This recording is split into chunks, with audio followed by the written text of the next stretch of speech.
Lucy 语言家教 Welcome to Lucy Language Tutoring. I'm Scott, and this is Lucy.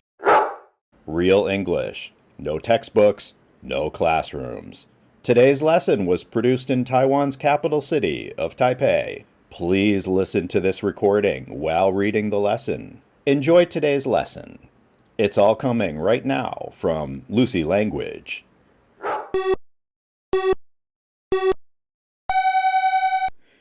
It's Sunday morning, about 6 a.m., and I'm walking alone in the Boston Common Park. Normally, Lucy would be by my side, but she's still in bed, sleeping off the 6 cocktails she drank last night. Apparently, so is everybody else. I see a runner far off in the distance, and on the adjacent street, a solitary taxi just whizzed by. Otherwise, the park is desolate. The sun is just climbing above the tree line. The sky is blue and dotted with fluffy white clouds. There's a warm breeze. This is going to be a gorgeous day. Help, I hear. Again, help me. But from where? Who? There. I didn't even realize. I'm not alone. Just ahead, there's an old man sitting on a park bench. His coffee is spilt on the sidewalk. He's slumped over, and both hands are grasping his chest. Immediately, I begin running toward him, and before I even reach him, I've already dialed 911. Number of bystanders, 1. Response, immediate. Let's rewind and do this again. It's Sunday morning, about 8 a.m., and I'm walking in the Boston Common Park. As always, Lucy is by my side, but she'd rather be in bed sleeping off the cocktails she and Oscar drank last night. Oscar is with us too. He's visiting from New York. Apparently, everybody drank too much last night. The park is almost empty. There's a few runners heading our way, and on the adjacent street, a couple of taxis just whizzed by.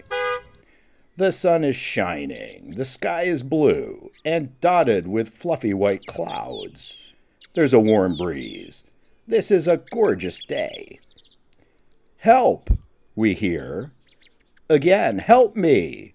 But from where? Who? There, just ahead, there's an old man sitting on a park bench. His coffee is spilt on the sidewalk. He's slumped over, and both hands are grasping his chest. I look at Lucy. Lucy looks at Oscar. Oscar looks at the runners. The runners look at me. Lucy looks at Oscar. Oscar looks at the runners. The runners look at me. Nobody knows what to do. Lucy barks loudly. Then we all start moving toward the old man. Lucy is dialing 911. The runners are loosening the man's collar. Oscar is flagging down a police car. Number of bystanders, about 6. Response, delayed. Let's rewind again and see what happens this time. It's Sunday afternoon, and I'm walking in the park with Lucy and Oscar. The sidewalks are filled with fellow walkers, and runners and bikers. There are sunbathers, book readers, dog walkers, and frisbee players in all directions. The park benches are filled. On an adjacent street, a constant stream of taxis, cars, and buses whiz by. Help, we hear. Again, help me. But from where? Who? There. Just ahead, there's an old man sitting on a park bench. His coffee is spilt on the sidewalk. He's slumped over, and both hands are grasping his chest. Lucy, Oscar, and I look at one another. We're all considering the same thing. Should we stop and help the old man? Should we get involved? Or can we just wait for somebody else to do something? After all, there's hundreds of people in the park and dozens of people within earshot of the old man.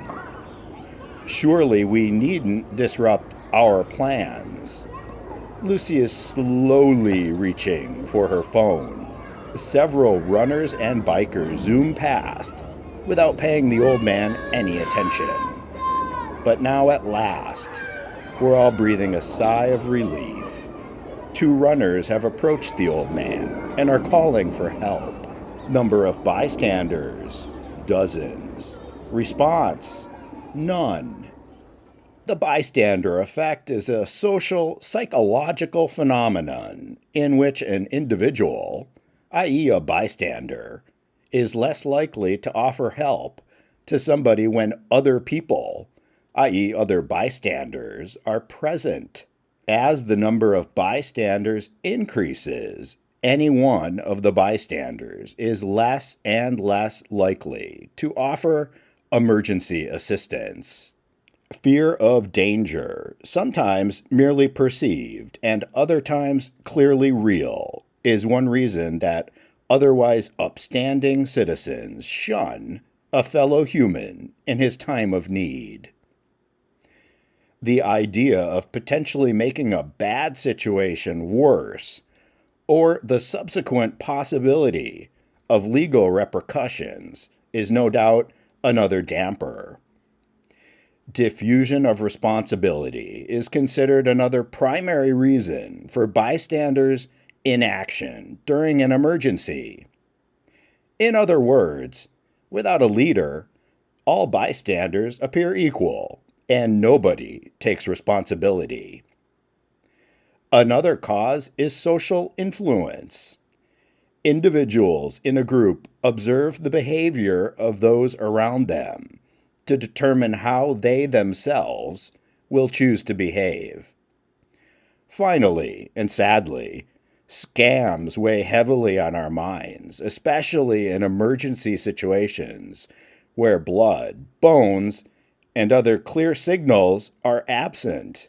Is the old man clutching at his chest a scam artist looking to exploit a good citizen? Or is he nothing more than an old man having a heart attack? The bystander effect happens every day in countries all over the world. Most all of the emergency situations are genuine, but a very, very few are scams. Even fewer are rigged for research purposes. These emergency situations are staged. For example, the old man would be an actor, and nearby, disguised researchers would measure how long it takes before somebody intervenes.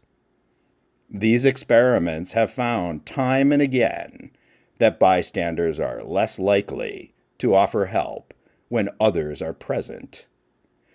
The graph illustrates just how striking the results are.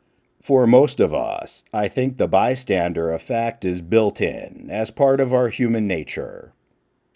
Human nature includes the psychological characteristics, feelings, and behaviors that are common in humans.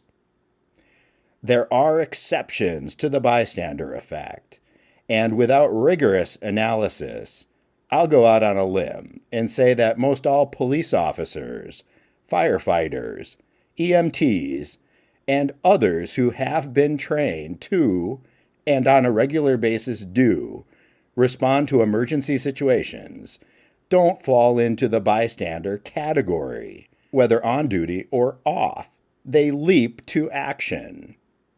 This is wonderful, but not enough. Let's add ourselves to their numbers. Lucy, Oscar, me, you, and all of our families and friends.